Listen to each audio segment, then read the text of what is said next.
नमस्कार, आप देख रहे हैं द फॉलो अप और मैं इस वक्त सीएम हेमंत सोरेन के आवास ठीक सामने खड़ा हुआ हूं और वजह यह है कि यूपीए विधायक दल की बैठक शुरू हो गई है। दरअसल कल से झारखंड में विधानसभा का मानसून सत्र शुरू होने जा रहा है और इसके ठीक पहले जो अमूमन विधानसभा का सत्र शुरू होने से पहले जिस तरीके से बैठकों का दौर शुरू हो जाता है, आज का दिन वही रहा। दोपहर से कांग्रेस के विधायकों की बैठक शुरू हुई और कुछ देर पहले जो है कांग्रेस विधायक दल की बैठक समाप्त हुई है और ठीक इसी तरीके से बीजेपी विधायक दल की भी बैठक कुछ देर पहले तक जो है चल ही रही थी और उसके बाद जो है वहाँ से ब्रीफिंग आना बाकी है। लेकिन अभी मुख्यमंत्री के जिस आवास के सामने मैं बाहर खड़ा हुआ हूँ, लाइव दे रहा हूँ, आप लोगों से जुड़ रहा हूँ, वहाँ पर यूपीए विधायक दल की जो बैठक है वो शुरू हो चुकी है। यहाँ पर कांग्रेस के विधायक पहुँच चुके हैं, जेएमएम के विधायक पहुँच चुके हैं, राजद के विधायक जो कि मंत्री हैं इकलौते, वो लोग भी यहाँ पर, उनको भी पहुँचना था, वो भी पहुँच चुके होंगे। तो इस तरीके से यहाँ पे जो यूपीए विधायक दल की बैठक है वो शुरू हो चुकी है। दरअसल इस बैठक में जो सबसे ज़रूरी बात ये है वो बतानी, जब यहाँ से जब लोग निकलेंगे तो वो जब बातचीत होगी तो वो हम लोग तो बताएंगे ही, लेकिन कांग्रेस ने विधायक दल की बैठक के बाद जिस तरीके से जो ब्रीफिंग किया, मीडिया से बातचीत किया और उसमें 4 पॉइंट को जिस तरीके से पॉइंट आउट एजेंडों को किया गया है, वो उनमें जो कुछ बिंदु हैं वो कुल मिलाकर के सरकार के लिए जो है सिरदर्द विधानसभा के भीतर कल से देखने को मिल सकता है। खास करके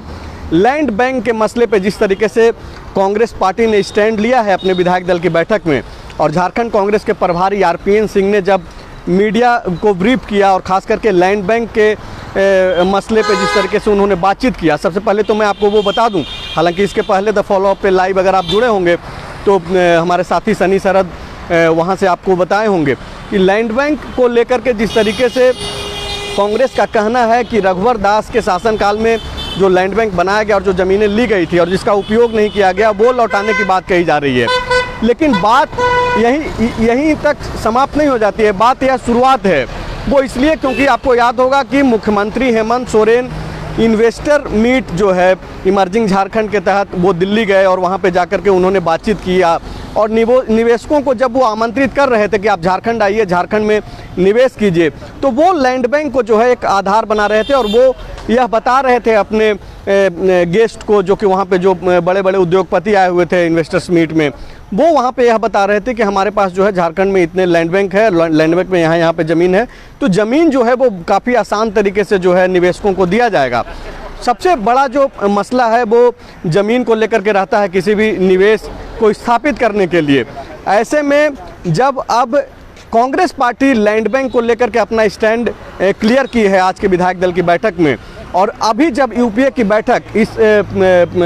मुख्यमंत्री आवास के भीतर हो रही है, तो आप समझ सकते हैं कि मुख्यमंत्री के पास जब कांग्रेस के विधायक और उनके लोग जब यह बोलेंगे कि लैंड बैंक का जो मसला है उस पर सरकार को जो है ये करना चाहिए, सरकार को वापस लेने का जिस तरीके से वो बात कर रहे हैं। दूसरा जो एजेंडा एक पॉइंट आउट किया गया है वो नियुक्ति को लेकर के है, और नियुक्ति का जो मुद्दा है वो सरकार के लिए सिरदर्द इसलिए भी है क्योंकि मुख्यमंत्री हेमंत सोरेन जब नेता प्रतिपक्ष की हैसियत से जब चुनावी सभाओं में वह जा रहे थे तो वो लगातार यह बोल रहे थे कि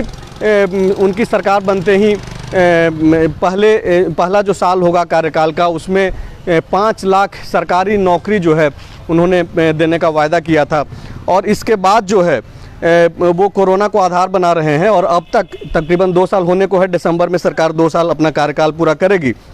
लेकिन जो रोज़गार का मुद्दा है वो सरकार के लिए सिरदर्द है, चूँकि जो युवा हैं झारखंड में वो लगातार सड़कों पे आंदोलनरत रहते हैं। मुख्यमंत्री के आवास के ठीक बगल में मोरहाबादी मैदान है, वहाँ पे आप लगातार हम लोगों के जरिए, अलग अलग मीडिया के जरिए, द फॉलो अप के जरिए आप देखते होंगे कि किस तरीके से युवा जो है अपनी मांगों को लेकर के, नियुक्ति को लेकर के आंदोलनरत रहते हैं। तो ये 2 जो एजेंडा जो कांग्रेस ने तय किया है, बाकी के 2 एजेंडे और हैं, विस्थापन आयोग की मांग है। तो इन तरीके जो एजेंडे कांग्रेस पार्टी ने अपने विधायक दल के बैठक में तय किए हैं, और अगर इस पे कांग्रेस जो है सरकार से, मुख्यमंत्री से यह बात करती है कि भाई जिन बातों को लेकर के उनके विधायक चाह रहे हैं कि सरकार काम करे, नियुक्ति को लेकर के और लैंड बैंक को लेकर के, विस्थापन आयोग का गठन को लेकर के, तो इन चीज़ों को लेकर के सरकार जो है, हो सकता है कि जो विधानसभा का सत्र कल से चलने वाला है उसमें सरकार के लिए सिरदर्द बन सकते हैं कांग्रेस के ही विधायक, क्योंकि लैंड बैंक का जो मसला है वो बड़ा इम्पॉर्टेंट है। आपको मैंने पहले भी बताया कि इसी लैंड बैंक को एक तरीके से आधार बना करके सरकार दिल्ली में जो इन्वेस्टर मीट कुछ दिनों पहले मुख्यमंत्री ने किया, वहाँ पे वो उसको आधार बना रहे थे और निवेशकों से यह बोल रहे थे कि हमारे पास लैंड बैंक है, ज़मीन है, आप झारखंड आइए और यहाँ पर निवेश कीजिए। तो ऐसे में जब सरकार के भीतर कांग्रेस पार्टी और जेएमएम के बीच में जब टकराव होगा तो उसका फ़ायदा कहीं ना कहीं सदन के भीतर जो है भाजपा को मिलेगा, जिसका हम लोग हो सकता है कि कल से आपको वो विजुअल्स जो है झारखंड में आपको देखने को मिल सकता है। तो फिलहाल अभी बैठक चल रही है, बैठक के बाद जो जिस तरीके से कोई भी अपडेट्स अगर आता है, हम लोग कोशिश करेंगे कि लैंड बैंक को लेकर के जो कांग्रेस पार्टी की जो सोच है उस पे जेएमएम के लोग क्या सोचते हैं, जेएमएम के विधायक क्या सोचते हैं, अगर इस पे बातचीत आती है तो हम लोग यह कोशिश करेंगे कि आपसे साझा करें। शुक्रिया।